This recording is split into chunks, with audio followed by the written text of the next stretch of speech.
hello. It's been a while. We're back with the Fox 411 and Kiss Country Neighborhood News. It's me, Harry O, and Jay Brooks. We got some guests we're going to interview here in just a second. It's been a while, Jay. We haven't done one of these for a little bit, and we've actually interviewed these great people before. Like the last 3 years. Yeah. Well, we've done it for how many years have we done this, Peter? This is our third event. This is Operation Golden Hawk 3. All right. It's the Veteran Stand Down. And why don't you just, first of all, tell everybody why you do this? Basically, I'll kind of give you a little bit of the history of it, but Stand Down was started in the late 1980s out in Southern California by a gentleman by the name of Dr. John Natchison. And it was started in response to what they saw as basically skyrocketing rates of homelessness amongst Vietnam veterans. And so he started this stand down to basically bring as many community, non-governmental, and governmental organizations and resources together in one place at one time to maximize the amount of services they can provide to veterans. And since that time, the original stand down has kind of grown into a national movement, and there are now stand downs being done in one form or another all across the country. And so a number of years ago, I got acquainted with the folks down in Des Moines during their stand down and talked to them about how we could bring stand down here to North Iowa. And they were more than gracious enough to provide us all kinds of help and advice and ideas.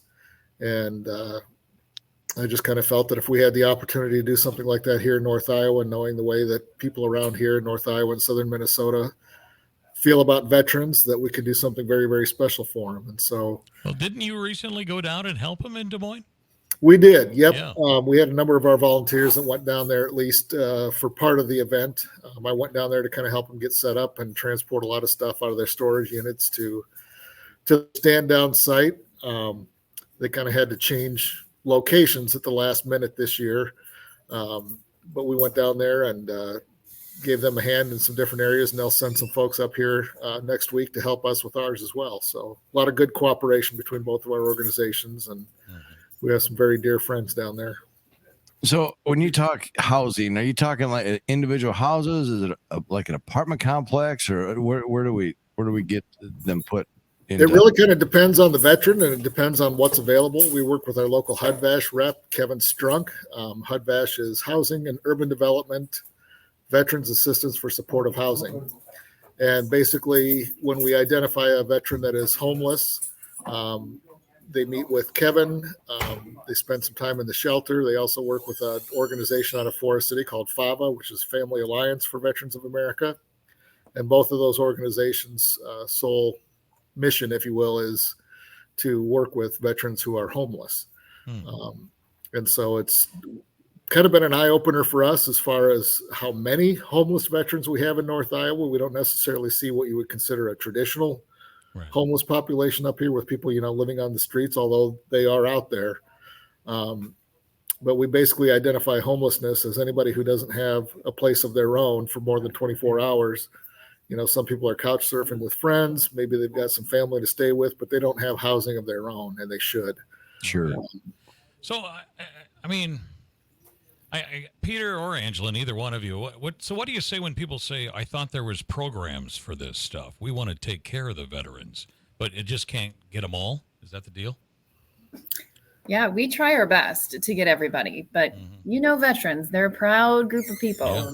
It's very hard for them to ask for help, which is one of the reasons why we created the Stand Down, right? We bring everybody who says they help veterans, every agency, every program, every volunteer. We put them in one place so that the veteran just has to show up, and any needs that they have can be met by someone in the building, because everyone's all in one roof. It makes it so much easier. Sure. I remember back in the day, they used to have county homes, and that would have been like a perfect, because they all have their own individual rooms. You'd have a great place to have everybody congregate and get together and talk, and it'd be kind of it's too bad there's not any of them around anymore to be useful for that, because there's a lot of rooms in those. We do have the Iowa Veterans Home down in Marshalltown, but they're kind of Strict. Well, it's not so much strict, but it's primarily for retiree veterans, the older veteran population. So, Sure. But our goal with veterans that come to our event and that work with our partner agencies and stuff is to get them to a point of being, sustainable on their own. Sure. And speaking of that, Angela, why don't you talk about all the partner agencies that you guys will have there at the event next Saturday? By the way, it's a week from Saturday, September 28th. Yeah, the list is still filling in with vendors and providers that will be there, but we focus primarily on six areas. So we will have people there for housing. We'll have people there for physical health and for mental health. Anyone who's struggling with substance abuse or alcoholism, we will have providers there who they can talk to and who will help. Excuse me. What are the rest? Food insecurity, clothing insecurity, financial and employment insecurity. So chances are if a veteran is struggling in one area, they're oftentimes struggling in more than one area. Financial insecurity can obviously lead to problems acquiring housing. It can lead to problems maintaining their housing. It's also going to impact, their ability to maintain food for themselves and their family, clothing, basically all the essentials. So these kind of pillars of our organization are what we choose to focus on. And we focus on housing insecurity rather than strictly homeless veterans as well. Because if we have, we never know who's maybe one or two housing payments or rent payments away from losing their housing. So we try to work with organizations that can help veterans maintain their housing as well. So it's always going to be easier to keep veterans in their current living situation. So that way they don't have to go through the shame and the trauma of losing their housing. We want to try and keep them where they're at. So we've got some great organizations that we work with that help keep veterans in their location as well as their families. So for this event, are you looking for volunteers? Need more volunteers? Yeah, our setup day is going to be a week from tomorrow on September 27th. We'll open our doors at 8:00. We need help sorting clothing, all of our Department of Defense surplus items, stocking food boxes, getting all the tables and chairs and everything set up, as well as kind of cordoning off some areas to facilitate some of our setup operations and stuff. Some of the events will take place directly outside the building and stuff like that. But when you're talking building, are you talking all seasons? The all seasons building. Yep. Okay. The all seasons building. So we're very, very, very fortunate to be able to have our event as an indoor event. Our friends from Des Moines are actually really jealous about that because they do an open air event. They have some tents and stuff like that they get set up, but it's kind of a problem for them when they get rained on like they did last year. But we're extremely fortunate that the North Iowa Event Center works with us and allowing us to use the all seasons building. Have you seen an increase in attendance over the last couple of years? Because this is the third year of it doing it here. Yeah, I've got those numbers. I'm the number person. So the first year I can prove that we had 192 veterans on site. Then the second year we had 316. We actually had more. I just didn't get paperwork from every single person who was there, and that's okay. This year we're planning to see 500 veterans. Oh, wow.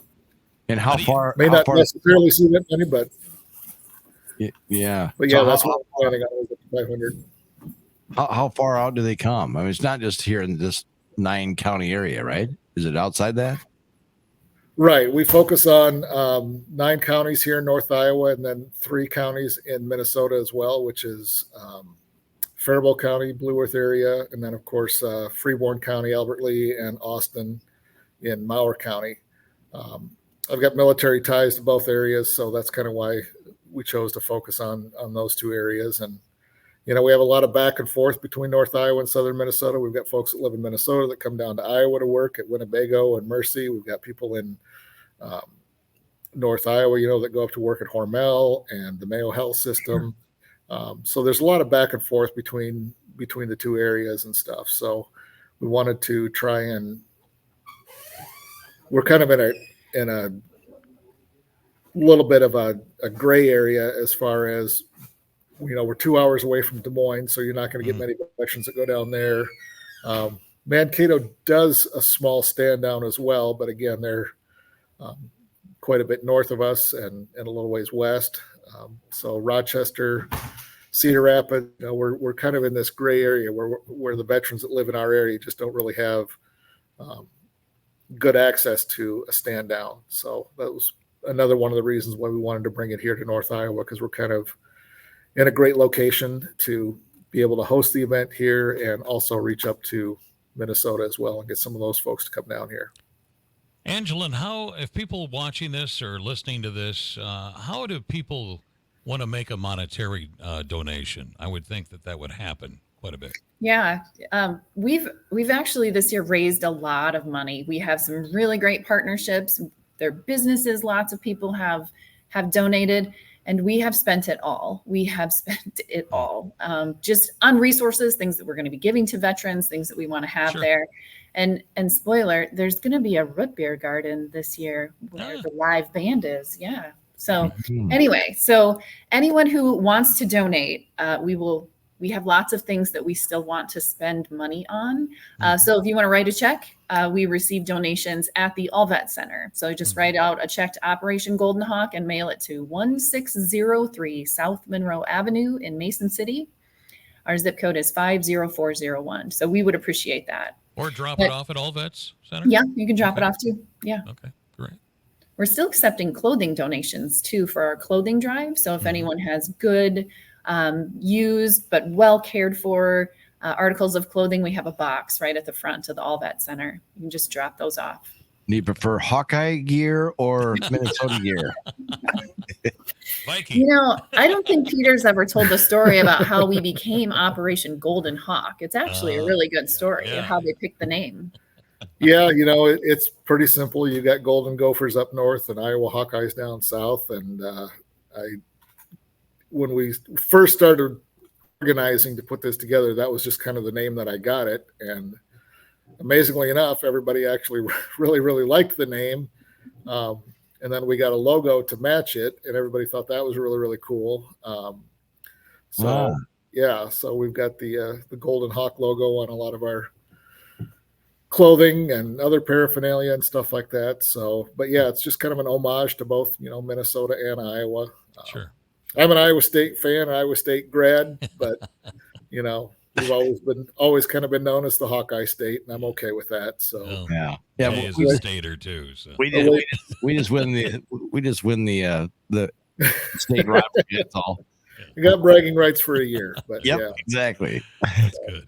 Hey guys, I think to put all this in perspective before we wrap things up here, can you just share a story? I mean, all these stand downs that you've been at, Peter, especially you. But even you, Angeline, because you guys are busy that day. I know you're walking around or whatever, but I bet you hear a story that just makes you, I don't know, just maybe swallow a little hard, Yeah. You're like, wow. Can you share a story or two? Yeah, we can. Our first year was probably one of the most profound examples of it. It was about, right around lunchtime, I think, somewhere around there. We had a veteran, Iraq and Afghanistan veteran, that showed up to our event with his parents. Basically, his parents went and got him and said, "You are coming with us. We are taking you to the stand down." And when this young man, well, he's probably in his 30s at least, but younger than me, but he came into the event, and the entire atmospheric temperature of the place dropped by about 10 degrees because he was just one of those veterans that when you look at him, that he was struggling. He was very, very emotional. He obviously didn't want to be there. He wanted to leave. He was very emotional and upset. But we were able to talk him into going through our intake area and identifying what he was struggling with. And this guy was struggling in just about every single area, maybe except for substance abuse. But I mean, he was just really kind of at his wit's end when he came in there that day. And so we went over and we had people talking to him. And somebody asked me, well, what should we do? And I said, take him over to the DOD tent. Go over there and get him some DOD gear. And so what's a DOD? Department of Defense surplus. Oh, okay. We get a lot of used military clothing, boots, cold weather gear, you name it, whatever our friends from Des Moines order it for us, and whatever we can get, we get. This year we've got almost an entire trailer full just of imaginable amount of stuff, but it's all free to the veterans. It's only veterans that can make use of it. We also have another amazing, wonderful volunteer that Angela and I can't say enough good things about, which is our wonderful clothing drive coordinator, Jan Stearns, who puts together just an absolutely amazing clothing drive for veterans. And so we got this gentleman to go to the DOD tent. We had him meet up with some fellow veterans who just kind of escorted him around and kind of got to know him a little bit and break the ice. He got back to the DOD area, and they gave him an entire military duffel bag. These are good-sized duffel bags, you know. And it was just crammed with shirts, T-shirts, and underwear, and socks, and coats, and pants, and just about anything that you can possibly imagine. He got a new pair of boots out of the deal. And then they handed it to him at the end, and he goes, "Well, what am I supposed to pay with this? How am I supposed to pay for this?" And we're like, He said, "How much is this going to cost me?" And we're like, "Not going to cost you a thing. You're a veteran. You're entitled to it." Everything is free at the stand down. No money changes hands at all. And he said, "I can keep all of this." I said, "You can keep everything. As a matter of fact, we're going to take you over to Jan Stearns' clothing drive now." And he ended up getting about 2 garbage bags full of new to him pants and shirts and socks and gloves and coat and everything. How grateful do they look? I bet they just are. This guy by all of a themselves. sudden was just absolutely in tears and Yeah. was just beside himself. He couldn't believe that, people in his community were doing this kind of stuff for him. But the next thing you know, I look over at at our food service area where they were serving lunch and stuff like that. He's surrounded by veterans and other volunteers and stuff, and he's laughing. He's got a big smile on his face. He was really, really enjoying himself. He didn't leave until almost the very end, and when he was walking out, he talks to Angelin, because I'll let you tell that part of it. So he came up to me, and I was like putting away chairs, getting ready. And he said, "Ma'am, how can I help you?" His attitude went from not wanting to be there to wanting to be the last guy out. He was willing to do anything that I needed. And I had no idea of the beginning of the story that he was not wanting to be there, but he was the most helpful, grateful, willing guy. It was amazing to see. His dad came up to one of our volunteers at the end with tears in his eyes and says, "You guys might have saved my son's life today." That's awesome. How cool is it that they actually got him there? I mean, Yeah, I really applaud their effort in recognizing, that their son was obviously in distress and realizing that, we need to get him help and we need to get him someplace, and Stand Down was the best place for him to be. So, when you think about how many more people are out there like that, Yeah. how many more, Yeah, for me, the best part about being at Stand Down is seeing the veterans who are doing pretty good, making friends with the veterans, like a mentorship, making friends with the veterans who need just that one person to stand next to them or stand behind them, however that works out. And the camaraderie that happens at the Stand Down is amazing. We deal with real serious stuff, but we also have a big party. We play bingo and there's raffle prizes. got We've live got music. a band, We have there's a lot 2 more. comedians coming this year. Yeah. Yeah, we have 2 comedians that are coming this year to do about a 20 or 30-minute set to cheer up and Sure. give the veterans a good laugh. So, but yeah, sometimes just camaraderie and just being around other veterans is, the best medicine. So, but yeah, when this young man left that day, he really brought the mood of the place up when he left as opposed to when he came in. But it's just kind of a prime example of what Stand Down is all about and the powerful impact that this event can have. We kind of refer to ourselves as the knot in the rope, if you will. You've all heard that saying, when you reach the end of your rope, tie a knot and hang on. Well, Stand Down is kind of the knot in the rope. We're that last point of safety, until veterans can do the things they need to do to start climbing up that rope again and get to a position of security in their life where they've got food, they've got housing, they've got money, they are getting their essential needs taken care of. And that's really kind of what Stand Down is all about and what we do. And again, that's open to the public too, or just all the military? All veterans and their families. If people want to come out and volunteer to help out, we can pretty much find a job for just about anybody that wants to come out and help that day. Come see us on the 27th. If you can't see us on the 27th, come on the morning of the event. We'll open our doors that day at 7:00. So if you want to come out and help out and be a part of it, we'll find some place for you to go and find something for you to do. And Yeah. Or if you're not a morning person, come at noon and I'll find something for you to do too. The doors will be open. yeah. You're feeding all those veterans too that come out there. So that's Our wonderful, wonderful Vietnam Veterans of America, Vietnam Vets of America chapter out of Clear Lake are the ones that head that up with our good friend Larry Paul, and he's assisted by the wife of veteran Linda Parmley, who's again somebody we can't say enough good things about, but they always put on a great meal. We've got another one of our volunteers, Lacey Schmidt-Monson, who is heading up a breakfast that'll be taking place from about 8:00 till 9:30, 10:00. So Till they're gone. Yeah. till they're gone, but they're going to serve some stuff like I think breakfast burritos is on the menu this year. Hot breakfast, hot lunch, and hopefully take home dinner. Yeah, we'll have snacks available for the veterans throughout the day. Lots of some prizes and some games, and just it's a great time. It's just a great event. It's called Stand Down for a reason. It's a time to take a break from whatever your battles are in life, to just chill out and relax a little bit. Find some great people and organizations that can help you out with whatever you're struggling with, and it's just a great day to be a veteran and a great day to be around veterans. I hope you guys are packed out there. I hope the word, Us too. I think it's great that this thing has grown every single year.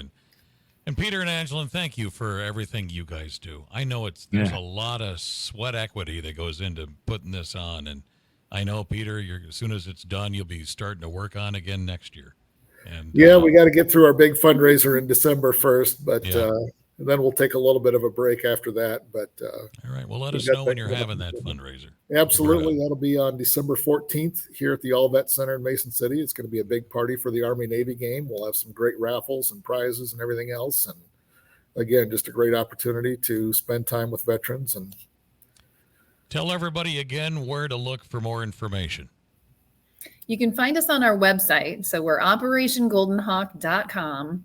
Or if you have individual needs and you want to send us an email, we're also operationgoldenhawk@gmail.com. Very good. You also have a Facebook page too. Heck yeah, we do. Facebook, Twitter, Instagram. Just look up North Iowa Southern Minnesota Veterans Stand Down, or look up Operation Golden Hawk. You'll be able to find us either way. And again, if you want to make a monetary donation with this great service that they're providing for these veterans, just go to All Vets and give them a check there, or go back into this recording. You can hear Angeline give you the address. That's great. It's Operation Golden Hawk. It's Veteran Stand Down. It's going to be the North Iowa Event Center in the All Seasons building, right? And some of it outside as well. Absolutely. Yep. Yeah. Happens We get a on little Saturday. loud. You'll hear us. Yeah. Yep. Get to the fairgrounds and listen for the noise. Okay. All right. It's on Saturday, September 28th. Thank you guys so much for everything Yes, you thank do. you guys. Thank you for having us. Thanks for putting the word out. We really appreciate it. That's your Fox 411 and Kiss Country Neighborhood News.